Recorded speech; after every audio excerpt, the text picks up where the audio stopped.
4টা বছৰ অকণমান সময় হলেও এই সময়ছোৱাতে বিশ্ববিদ্যালয়খনে ভাৰতীয় প্ৰমূল্যবোধৰ সমান্তৰালভাৱে বিজ্ঞান প্ৰযুক্তিবিদ্যাৰ জ্ঞানেৰে সমৃদ্ধ দক্ষ বিশ্বমুখী মানৱ সম্পদ সৃষ্টিৰ এক মহান যাত্ৰাৰ শুভ আৰম্ভণি কৰিছে। আন্তঃগাঁথনিৰ পৰা আৰম্ভ কৰি সময় উচিত পাঠ্যক্ৰমেৰে প্ৰাগজ্যোতিষপুৰ বিশ্ববিদ্যালয়ে নিশ্চিতভাৱে অসমৰ শৈক্ষিক ক্ষেত্ৰখনলৈ এক নতুন সম্ভাৱনাৰ দুৱাৰ মুকলি কৰিছে। প্ৰাগজ্যোতিষপুৰ নামটোত লুকাই আছে সনাতন ভাৰতীয় সভ্যতাৰ কালজয়ী ইতিহাস। পবিত্ৰ অসম ভূমিৰ পৌৰাণিক নাম আছিল প্ৰাগজ্যোতিষপুৰ, যাৰ আক্ষৰিক অৰ্থ হ'ল প্ৰাচ্য জ্যোতিষৰ নগৰ।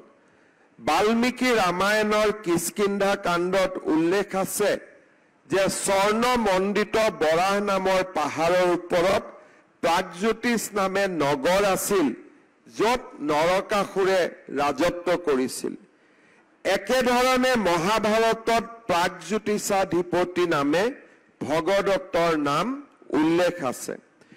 এসময়ত প্ৰাগজ্যোতিষপুৰ আছিল জ্যোতিষবিদ্যাৰ এক আধ্যাত্মিক আৰু বৈজ্ঞানিক কেন্দ্ৰ। জ্যোতিষবিদ্যাৰ কথা মনলৈ আহিলে আধ্যাত্মিকতাৰ ওপৰলৈ গৈও আমি সৌৰ জগতখনৰ কথা আমাৰ মনলৈ আহে।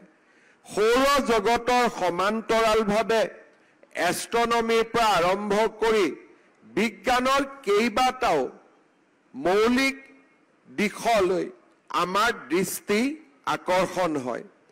সেয়ে স্বাভাৱিকভাৱে পুৰণা প্ৰাগজ্যোতিষপুৰ আছিল আধ্যাত্মিক আৰু বৈজ্ঞানিক চৰ্চাৰ এক উল্লেখনীয় আৰু সমাদৃত অঞ্চল।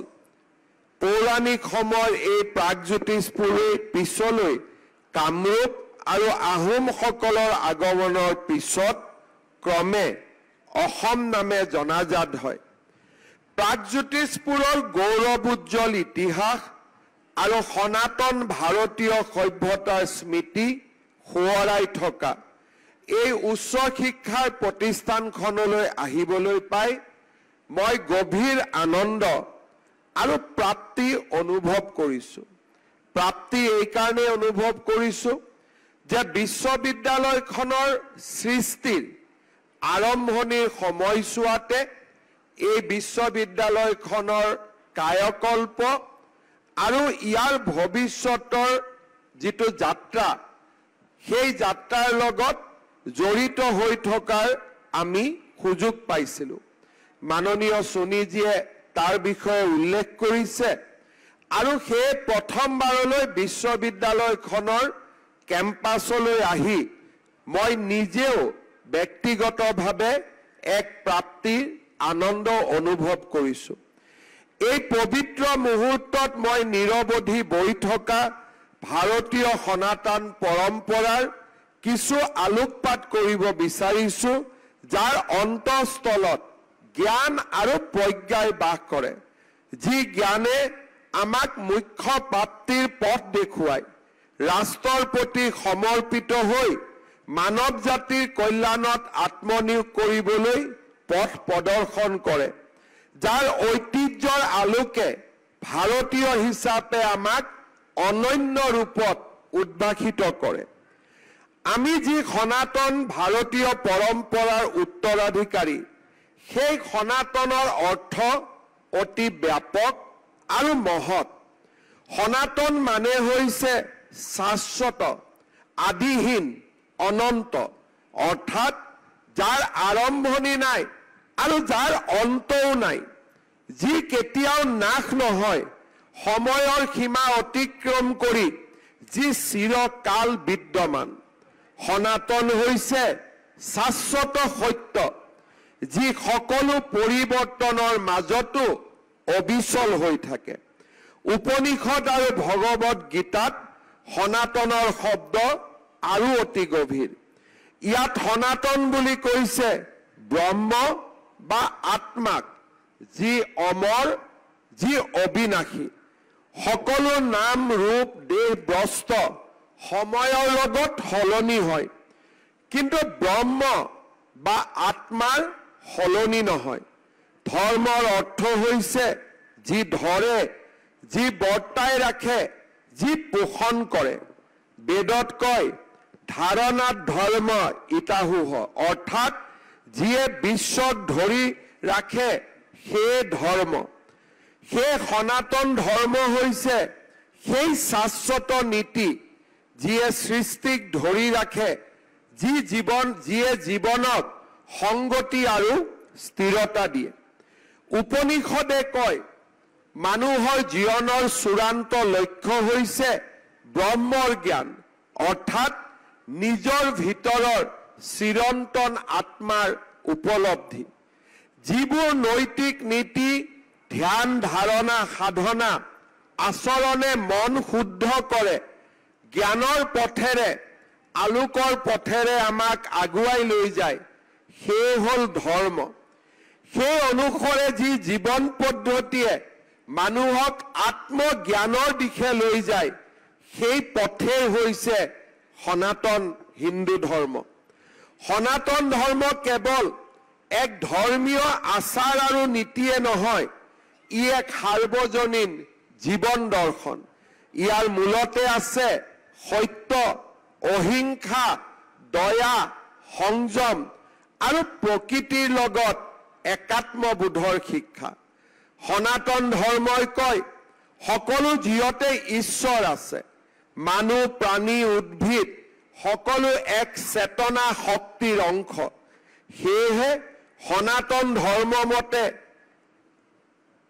আমি নিশ্চিতভাৱে কম ই এক জীৱন যাপন য'ত আমি মহাজীৱনৰ সৈতে একেটা সুৰতে সমাহিত হৈ থাকো।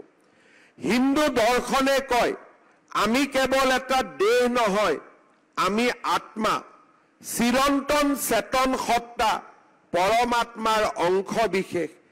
দেহ আৰু মন ক্ষয় হয়, কিন্তু আত্মা অবিনাশী। সনাতন ধৰ্মই আমাক বাৰে বাৰে সোঁৱৰাই দিয়ে আমি অমৰ, আমাৰ আত্মা পবিত্ৰ আৰু এটা মুক্ত সত্তা। সনাতন ধৰ্মৰ আধাৰত গঢ় লোৱা ভাৰতীয় চৈতন্যই জ্ঞানৰ সাধনাকে ভাৰতৰ মুখ্যতম ধৰ্ম বুলি স্বীকৃতি দিছে। সনাতন সভ্যতাত এনে মহৎ ধাৰণা এইবাবে উদ্ভৱ হৈছিল যে অতীজৰে পৰা এই পবিত্ৰ ভাৰত ভূমিত নৈতিকতা, দৰ্শন, সাহিত্য, বিজ্ঞান আৰু সংস্কৃতিৰ প্ৰতি আমাৰ দেশৰ জনতাই সদায়ে গভীৰতম শ্ৰদ্ধা পোষণ কৰিছিল। প্ৰাচীন ভাৰতীয়সকলে কৈছিল ন হি জ্ঞানেন সদৃশং পবিত্ৰমেহ বিদ্যতে, অৰ্থাৎ জ্ঞানৰ দৰে পবিত্ৰ আৰু আন একো বিষয় এই পৃথিৱীত নাই। ভাৰতীয় সনাতন সভ্যতাত শিক্ষাৰ মূল উদ্দেশ্য হৈছে মুখ্য প্ৰাপ্তি। কিন্তু এই মুখ্য প্ৰাপ্তিৰ পথ তপস্যা বা সন্ন্যাস নহয়। আমাৰ প্ৰাচীন পৰম্পৰাবোৰত ধৰ্ম লগতে কৰ্ম, জ্ঞান আৰু ভক্তিৰ জৰিয়তে মুখ্য প্ৰাপ্তিৰ বিষয়ে উল্লেখ কৰা হৈছিল। আৰু এই নীতিসমূহৰ আধাৰতে প্ৰাচীন ভাৰতত তক্ষশিলা, শ্ৰীধন্য কটক, নালন্দা, উদান্তপুৰী, দেৱবিহাৰ, বিক্ৰমশিলা আৰু উজ্জয়িনী এই 6খন বিশ্ববিদ্যালয়ে শিক্ষাৰ উৎকৃষ্টতম প্ৰাণ কেন্দ্ৰ ৰূপে গঢ় লৈ উঠিছিল। বিজ্ঞান, জ্যোতিৰ্বিজ্ঞান, গণিত, নিদান শাস্ত্ৰত ভাৰতীয়সকলৰ দক্ষতা আছিল অপৰিসীম। এই সকলোবোৰ ভৌতিক বিজ্ঞানৰ মাজত ভাৰতীয় মনীষীয়ে যি বিজ্ঞানক আটাইতকৈ গুৰুত্ব দিছিল সেয়া আছিল চৈতন্যৰ বিজ্ঞান। এসময়ত সমগ্ৰ বিশ্বই ভাৰতৰ জ্ঞান আৰু প্ৰজ্ঞাৰ সাধনাক সমীহৰ দৃষ্টিৰে চাইছিল। বেদৰ সৃষ্টিৰ আৰম্ভণিৰে পৰা প্ৰজ্ঞানং ব্ৰহ্ম এই ধাৰণাৰ মহাবাক্যৰে ভাৰতীয় সভ্যতা সংস্কৃতি গঢ়ি উঠিছিল। ইয়াৰ মূলতে আছিল জ্ঞানৰ অন্বেষণ আৰু প্ৰজ্ঞাৰ সাধনাৰ মহান যাত্ৰা। ভাৰতীয় সমাজে ৫,০০০ বছৰ ধৰি সভ্য আৰু সংস্কৃতিবান সমাজৰূপে খ্যাত। ইয়াৰ মূল কাৰণ হৈছে আমাৰ সমাজখনত গঢ়ি উঠাৰ সময়তে আৰম্ভ হোৱা জ্ঞান আৰু প্ৰজ্ঞাৰ অন্বেষণৰ যাত্ৰা। অতীজত বিভিন্ন সভ্যতাৰ সৃষ্টি হৈছিল। ৰোমান সভ্যতাৰ সৃষ্টি হৈছিল, গ্ৰীক সভ্যতাৰ সৃষ্টি হৈছিল, কিন্তু ভাৰতৰ সনাতন সভ্যতা আৰু সংস্কৃতি আজিও নিৰবিচ্ছিন্নভাৱে প্ৰবাহমান হৈ আছে। কাৰণ আমাৰ সভ্যতাৰ আৰম্ভণি হৈছিল জ্ঞান আৰু প্ৰজ্ঞাৰ পীঠভূমিত। আমাৰ যাত্ৰা আছিল জ্ঞান আৰু প্ৰজ্ঞাৰ অন্বেষণ। যি জাতিৰ সমগ্ৰ চালিকা শক্তি জ্ঞান আৰু প্ৰজ্ঞাৰ দ্বাৰা পৰিচালিত হয়, সেই জাতি অনন্ত কাললৈ গৌৰৱেৰে জীয়াই থাকে। ভাৰতীয় সভ্যতাই তাৰ জ্বলন্ত প্ৰমাণ হিচাপে ৫,০০০ বছৰে আমাৰ পৃথিৱীত উচ্চ স্তৰে উচ্চ শিখৰে জীয়াই থকা। প্ৰাচীন ভাৰতৰ তক্ষশিলাত যি বিশ্ববিদ্যালয় প্ৰতিষ্ঠা হৈছিল, সি খ্ৰীষ্টপূৰ্ব ১ শতিকালৈ বৰ্তি আছিল। এই বিশ্ববিদ্যালয়ৰ তলত কেইবাখনো চতুষ্পাতি আছিল। তাত ১৮বিধ শিক্ষা দিয়া হৈছিল। তাত ভাস্কৰ্য কলা, চিত্ৰকলা আৰু আন আন হস্তকলাৰ বিদ্যা শিক্ষা দিয়া হৈছিল। ইয়াতে অত্ৰেয় ঋষিয়ে আয়ুৰ্বেদৰ শিক্ষা দিছিল। বুদ্ধদেৱৰ চিকিৎসক জীৱক এই অত্ৰেয় মুনিৰ ছাত্ৰ আছিল। এই বিশ্ববিদ্যালয়তে জীৱকে ৭ বছৰ অধ্যয়ন কৰিছিল। পাণিনি আৰু চাণক্যও এই বিশ্ববিদ্যালয়ৰ ছাত্ৰ আছিল। এই বিশ্ববিদ্যালয়ত পঢ়িবলৈ পশ্চিমৰ পৰা পাৰস্যৰ পৰা ছাত্ৰ আহিছিল। চীন দেশৰ পৰা বহুজন ইয়ালৈ আহি অধ্যয়ন কৰিছিল। শ্ৰী ধন্যকটক বিশ্ববিদ্যালয়ত হিন্দু আৰু বৌদ্ধ উভয় দৰ্শনৰ শিক্ষা প্ৰদান কৰা হৈছিল। এই বিশ্ববিদ্যালয় খ্ৰীষ্টপূৰ্ব ১ শতিকা বৰ্তি আছিল। এই বিশ্ববিদ্যালয়ৰ প্ৰধান শিক্ষক আছিল নাগাৰ্জুন। নালন্দা বিশ্ববিদ্যালয়ত বেদ, চিকিৎসালয় আৰু অংকশাস্ত্ৰৰ শিক্ষা দিয়া হৈছিল। এই বিশ্ববিদ্যালয় খ্ৰীষ্টপূৰ্ব ১ শতিকাৰ পৰা ৮০০ খ্ৰীষ্টাব্দলৈ বৰ্তি আছিল। এই বিশ্ববিদ্যালয়ত ১০,০০০ ছাত্ৰ আছিল। শিলভদ্ৰ নামে এজন উদাসীন পণ্ডিত এই বিশ্ববিদ্যালয়খনৰ বিখ্যাত অধ্যক্ষ আছিল। এই বিশ্ববিদ্যালয়ত ব্যাকৰণ, তৰ্কশাস্ত্ৰ, চিকিৎসা শাস্ত্ৰ, দৰ্শন শাস্ত্ৰ আৰু আধ্যাত্মিক বিজ্ঞানৰ শিক্ষা দিয়া হৈছিল।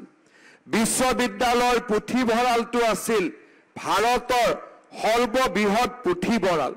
ভাৰতৰ বিভিন্ন ঠাইত ছাত্ৰৰ লগতে দেশ বিদেশৰ ছাত্ৰ আহি নালন্দাত অধ্যয়ন কৰিছিল।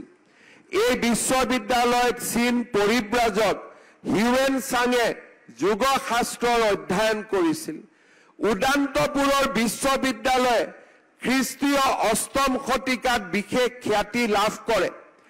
এই বিশ্ববিদ্যালয়ৰ এটা বহুমূলীয়া পুথিভঁৰাল মুছলমান আক্ৰমণকাৰীয়ে ১২০২ খ্ৰীষ্টাব্দত নষ্ট কৰে। বিক্ৰমশিলা দেৱবিহাৰ বিশ্ববিদ্যালয়ৰ অধীনত ৬খন উচ্চ খাপৰ বিদ্যালয় আৰু ১০৮ গৰাকী অধ্যাপক আছিল। ছাত্ৰৰ বাবে বিদ্যালয়ৰ গাতে লগা ৪খন সত্ৰ বা ছাত্ৰ বাস আছিল। উজ্জয়িনীত যি বিশ্ববিদ্যালয় আছিল, বিক্ৰমাদিত্য ৰাজত্বৰ সময়তে সেই শিক্ষানুষ্ঠানখন আছিল ভাৰতবৰ্ষৰ সকলো বিদগ্ধ লোকৰ মিলন ক্ষেত্ৰ। বিশ্ববিদ্যালয়ত বিশেষকৈ জ্যোতিষ শাস্ত্ৰৰ শিক্ষা দিয়া হৈছিল। আৰ্য শিক্ষাৰ 64 কলাৰ বিষয়ে আমি বিভিন্ন সময়ত আলোচনা কৰিছো। ভাৰতীয় পৰম্পৰাৰ মূল কেন্দ্ৰ হৈছে শিক্ষা মানে জ্ঞান আৰ্জনৰ মাধ্যম নহয়, ই আত্ম উপলব্ধি আৰু পৰম সন্তুষ্টিৰ দিশে লৈ যোৱা এক ৰূপান্তৰকাৰী প্ৰক্ৰিয়া। আমাৰ প্ৰাচীন ঋষিসকলৰ গভীৰ জ্ঞানৰ ওপৰত আধাৰত শিক্ষাই অজ্ঞানতা দূৰ কৰি সদ্গুণৰ বিকাশ ঘটাই জীৱনক অৰ্থপূৰ্ণ আৰু উদ্দেশ্যধৰ্মী পথলৈ আগবঢ়াই লৈ যায়। ভাৰতীয় পৰম্পৰাত শিক্ষাৰ মূল স্বৰূপ হৈছে আনন্দৰ প্ৰাপ্তি, যি আনন্দ হৈছে সুখৰ প্ৰকৃত প্ৰতীক, যি আনন্দ ক্ষণস্থায়ী সুখ নহয়, ই হৈছে চিৰস্থায়ী মানসিক প্ৰশান্তি আৰু আধ্যাত্মিক জাগৰণ। পশ্চিমীয়া সভ্যতাৰ আগ্ৰাসনে আমাৰ বিশ্ববিদ্যালয়সমূহৰ চৰিত্ৰৰ পৰিৱৰ্তন কৰিলে। চৰকাৰী বিশ্ববিদ্যালয় আৰু চৰকাৰী বিশ্ববিদ্যালয়ৰ সমান্তৰালভাৱে আমাৰ দেশত গঢ়ি উঠা ব্যৱসায়িক বিশ্ববিদ্যালয়সমূহে আমাক ভাৰতীয় মূল সভ্যতাৰ পৰা বহুদূৰ আঁতৰাই লৈ গ'ল।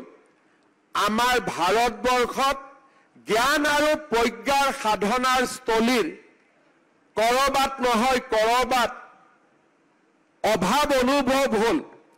শিক্ষাৰ জাগৰণ হৈছে, কিন্তু জ্ঞান আৰু প্ৰজ্ঞা, যি আমাৰ ভাৰতীয় সভ্যতাৰ মূল কেন্দ্ৰবিন্দু আছিলে, তাৰ আজি সমগ্ৰ দেশতে অভাৱ অনুভৱ হৈছে। পশ্চিমীয়া সভ্যতাই জ্ঞানৰ আন্দোলন আৰম্ভ কৰা নাছিল।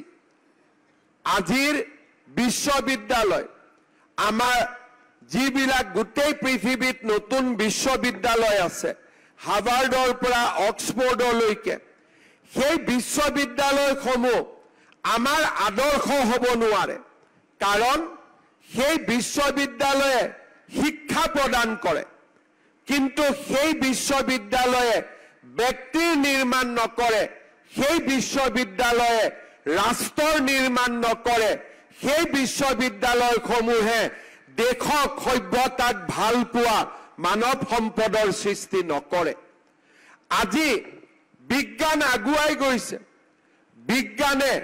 বিজ্ঞানৰ সমান্তৰালভাৱে বিজ্ঞানৰ সৃষ্টিকামী আৰু বিজ্ঞানৰ ধ্বংসকামী দুইটা পৰিচয়কে হাতত আগবঢ়াই লৈ গৈ আছে। কিন্তু ভাৰতীয় সভ্যতাই বিশ্বক যিমান দিনলৈ নেতৃত্ব দিছিল, সেই মুহূৰ্তলৈকে বিশ্বই বিজ্ঞানৰ ধ্বংসকাৰী স্বৰূপ কেতিয়াও দেখা নাছিল। সেই সময়লৈ বিজ্ঞানৰ সৃষ্টিকামী স্বৰূপটোহে জনতাই, মানুহে অনুভৱ কৰিব পাৰিছিল। আমাৰ বিশ্ববিদ্যালয়সমূহৰ যি দিনাৰ পৰা ব্ৰিটিছ শাসনৰ লগে লগে, যি দিনাখনৰ পৰাই ভাৰতত জ্ঞান আৰু প্ৰজ্ঞাৰ আন্দোলন স্তিমিত হ'ল, সেই দিনাৰে পৰা কৰবাত নহয় কৰবাত ভাৰতৰ এই পবিত্ৰ ভূমিত মানুহ নিৰ্মাণৰ যি প্ৰচেষ্টা আছিল, তাক কৰবাত নহয় কৰবাত স্তিমিত হোৱাও আমি প্ৰত্যক্ষ কৰিলোঁ। এনে পৰিৱেশৰ মাজতে আজিৰ পৰা 100 বছৰ আগতে ভাৰতীয় চৈতন্যক পুনৰ আমাৰ ভাৰত ভূমিত জাগৰণ কৰিবলৈ ৰাষ্ট্ৰীয় স্বয়ংসেৱক সংঘৰ জন্ম হৈছিলে। আজি সমগ্ৰ ভাৰতে ৰাষ্ট্ৰীয় স্বয়ংসেৱক সংঘৰ 100টা বছৰৰ গৌৰৱোজ্জ্বল যাত্ৰাক উদযাপন কৰিছে। এই যাত্ৰাও আন একো নহয়, ব্যক্তি নিৰ্মাণ আৰু ৰাষ্ট্ৰ নিৰ্মাণৰ প্ৰচেষ্টা। ব্ৰিটিছে আমাক যি এক দাসত্বৰ কলেবৰ পিন্ধাই থৈ গ'ল সেই দাসত্বৰ কলেবৰৰ পৰা আমাক ওলাই আনি পুনৰ এবাৰ ভাৰতীয় চৈতন্যৰে অধিকাৰী হোৱা জ্ঞান আৰু প্ৰজ্ঞাৰে অধিকাৰী হোৱা এছাম মানৱ সম্পদ সৃষ্টিৰ প্ৰচেষ্টা আছিল যোৱা 100টা বছৰ সমাজৰ বিভিন্ন অংগত আমি এই প্ৰচেষ্টাক বিয়পাই দিব লাগিব মই কোনো ধৰ্মক সমালোচনা নকৰোঁ কিন্তু যি ধৰ্মৰ লগত জ্ঞান আৰু প্ৰজ্ঞাৰ কেতিয়াও সম্বন্ধ নাছিলে সেই ধৰ্মৰ আলম লৈ আজি বিশ্ববিদ্যালয় গঢ়ি উঠিছে কিন্তু ভাৰতীয় সভ্যতা সংস্কৃতিৰ আলমত আমি শিক্ষানুষ্ঠান নিৰ্মাণৰ জ্ঞানৰ কেন্দ্ৰ আৰু প্ৰজ্ঞাৰ পথেৰে আগুৱাই যোৱা মানৱ সম্পদ সৃষ্টিৰ আমি ৰচনা কৰিবলৈ কৰবাত নহয় কৰবাত এতিয়াও যেন আমাৰ উদ্যম স্থিমিত হৈ আছে আমি বহুতে পাহৰি যাওঁ 1947 চনত ভাৰতবৰ্ষৰ জন্ম হোৱা নাছিল 1947 চনৰ স্বাধীনতা আৰু 1950 চনৰ সংবিধানৰ স্বীকৃতি ভাৰতীয় পৰম্পৰাৰ 5000 বছৰ পথৰ একোটা মাইলৰ খুঁটা কিন্তু ভাৰতবৰ্ষৰ সংস্কৃতি আমাৰ জ্ঞান আৰু প্ৰজ্ঞাৰ সাধনা আমাৰ 5000 বছৰৰ তপস্যাৰ ফলশ্ৰুতি প্ৰাগজ্যোতিষপুৰ বিশ্ববিদ্যালয় এনেকুৱা এখন বিশ্ববিদ্যালয় হওক য'ত আমি শিক্ষাৰ অন্বেষণ নকৰোঁ য'ত আমি জ্ঞান আৰু প্ৰজ্ঞাৰ অন্বেষণ কৰিম যিখন বিশ্ববিদ্যালয়ে সুস্থ মানৱ সম্পদ নিৰ্মাণ কৰিব ব্যক্তিৰ নিৰ্মাণ কৰিব যি ব্যক্তিয়ে ৰাষ্ট্ৰৰ কল্যাণৰ বাবে নিজক উৎসৰ্গা কৰিবলৈ কুণ্ঠাবোধ নকৰে ভাৰতবৰ্ষ দধিচিৰ ভূমি ভাৰতবৰ্ষ চাণক্য কৌটিল্য এনে ধৰণৰ প্ৰবাদ প্ৰতিম ব্যক্তিৰ ভূমি যিয়ে জননী জন্মভূমিৰ বাবে সমস্ত জীৱন উৎসৰ্গা কৰি ভাৰতবৰ্ষক নিৰ্মাণ কৰাৰ বাবে প্ৰচেষ্টা কৰিছিল আমি প্ৰাগজ্যোতিষপুৰত আমাৰ কামৰূপত কৰবাত নহয় কৰবাত অভাৱ অনুভৱ কৰিছিলোঁ আমাক শিক্ষাৰ বিশ্ববিদ্যালয় চৰকাৰে প্ৰতি বছৰে নিৰ্মাণ কৰে কিন্তু কৰবাত নহয় কৰবাত আমি অভাৱ অনুভৱ কৰিছিলোঁ যে আমাক এখন বিশ্ববিদ্যালয় লাগে য'ত জ্ঞান আৰু প্ৰজ্ঞাৰ সাধনা হয় য'ত ব্যক্তিৰ নিৰ্মাণ হ'ব ৰাষ্ট্ৰৰ বাবে ব্যক্তিৰ নিৰ্মাণ নিজৰ বাবে নহয় সমাজৰ বাবে নিৰ্মাণ হ'ব আজি মই অত্যন্ত আনন্দিত আৰু ব্যক্তিগতভাৱে মই অত্যন্ত গভীৰ প্ৰশান্তি অনুভৱ কৰিছোঁ যে আমাৰ প্ৰাগজ্যোতিষপুৰ বিশ্ববিদ্যালয়ৰ কৰ্ণধাৰসকলে এডাল বট বৃক্ষৰ আৰম্ভণি কৰিছে 4টা বছৰৰ ভিতৰতে এই গছডাল এই বট বৃক্ষডাল সুন্দৰভাৱে আগবঢ়াৰ আমাৰ যাত্ৰা আমি স্পষ্টভাৱে দেখিবলৈ পাইছোঁ আজি এই বিশ্ববিদ্যালয় চৌহদলৈ আহি মই বহু বিশ্ববিদ্যালয় শিক্ষামন্ত্ৰী হিচাপে বহু বিশ্ববিদ্যালয় নিৰ্মাণৰ লগত জড়িত আছোঁ বহু বিশ্ববিদ্যালয়ত 200, 300, 500 কোটি টকা দি বহুত বিশ্ববিদ্যালয় নিৰ্মাণৰ মই সাক্ষী হৈ আছোঁ কিন্তু এইখন বিশ্ববিদ্যালয়ত আহি মই মুখ্যমন্ত্ৰী হিচাপে নহয় ব্যক্তিগতভাৱে এক বিৰল মানসিক প্ৰশান্তি অনুভৱ কৰিছোঁ য'ত নেকি মই আশাৰ কিৰণ দেখিছোঁ শিক্ষাক ব্যৱসায়ীকৰণৰ পৰিৱৰ্তে আজি আমি শিক্ষাক ৰাষ্ট্ৰমুখী কৰাৰ যি চিন্তা সেই চিন্তাৰ কৰবাত নহয় মই কৰবাত আৰম্ভণি দেখিছোঁ USTMৰ দৰে যেতিয়া বিশ্ববিদ্যালয় সমাজত নিৰ্মাণ হয়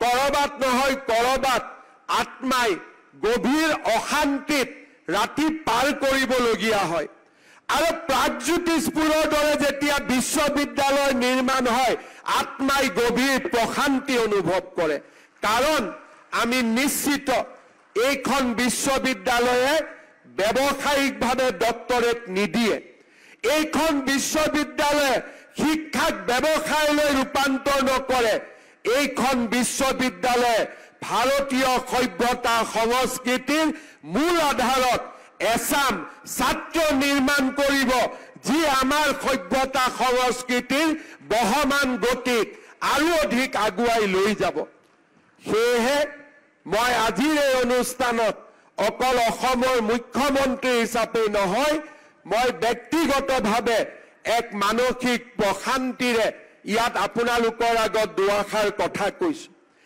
মই অসমৰ ৰাইজক আহ্বান জনাম এইখন বিশ্ববিদ্যালয়ৰ প্ৰগতিৰ বাবে যোনে যেনেকে পাৰে সহায় কৰক কোনোবাই আৰ্থিকভাৱে সহায় কৰক কোনোবাই মানসিকভাৱে সহায় কৰক কোনোবাই নিজৰ পৰিশ্ৰমেৰে সহায় কৰক আৰু নিজৰ পুত্ৰ সন্তানক প্ৰথম চিন্তা কৰক যে প্ৰাগজ্যোতিষপুৰ বিশ্ববিদ্যালয়ত সিট পামনে যদি ইয়াত সিট নাপায় তেতিয়াহে দ্বিতীয় তৃতীয় বিশ্ববিদ্যালয়ৰ সন্ধান কৰক কাৰণ মই নিশ্চিতভাৱে ক'ব পাৰো যে অসমৰ যি পিতৃ মাতৃয়ে নিজৰ সন্তানৰ সৰ্বপ্ৰকাৰৰ কল্যাণ কামনা কৰে যি নিজৰ পিতৃ মাতৃয়ে সন্তানক ইয়াত পঠিয়াই গৈ সম্পূৰ্ণভাৱে কোনো ধৰণৰ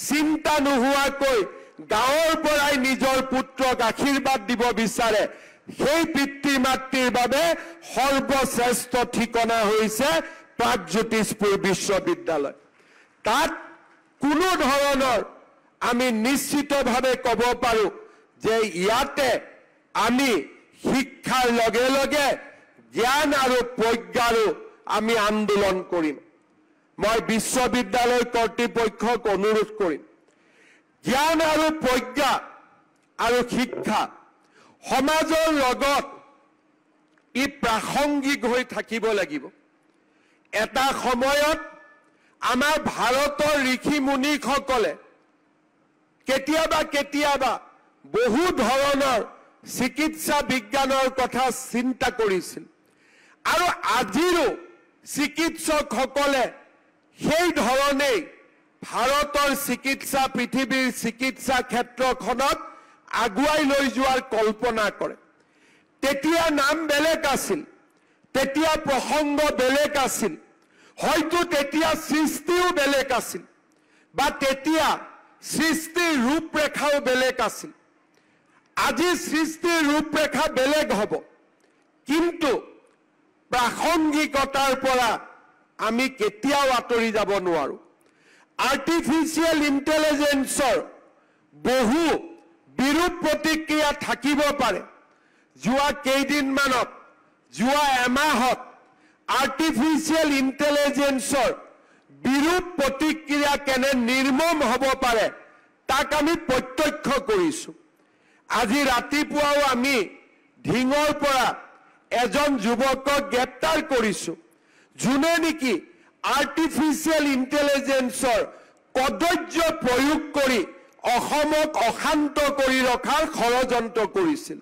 কিন্তু ইয়াৰ মাজতো আমি নিশ্চিতভাৱে জানি উঠিব লাগিব যে সন্মুখত আৰ্টিফিচিয়েল ইন্টেলিজেন্সৰ কোনো বিকল্প নাই অহা 50 বছৰলৈ জ্ঞান আৰু শিক্ষাৰ ক্ষেত্ৰখনত artificial intelligence machine learning robotics আমি তাৰ পৰা হাৰি যাব নোৱাৰো আমি তাৰ পৰা আঁতৰি যাব নোৱাৰো প্ৰাগজ্যোতিষ বিশ্ববিদ্যালয়ৰ দায়িত্ব হ'ব আমি জ্ঞানৰ চৰ্চা কৰিম AI মেচিন লাৰ্নিং ৰবটিক্স আমি সকলোৰে চৰ্চা কৰিম কিন্তু আমাৰ ছাত্ৰ ছাত্ৰীয়ে জ্ঞান আৰু বিজ্ঞানৰ অধিকাৰী হৈ ইয়াক মানৱ জাতিৰ কল্যাণৰ বাবে ব্যৱহাৰ কৰিব, ইয়াৰ মানৱ জাতিক ধ্বংসৰ বাবে ব্যৱহাৰ নকৰে।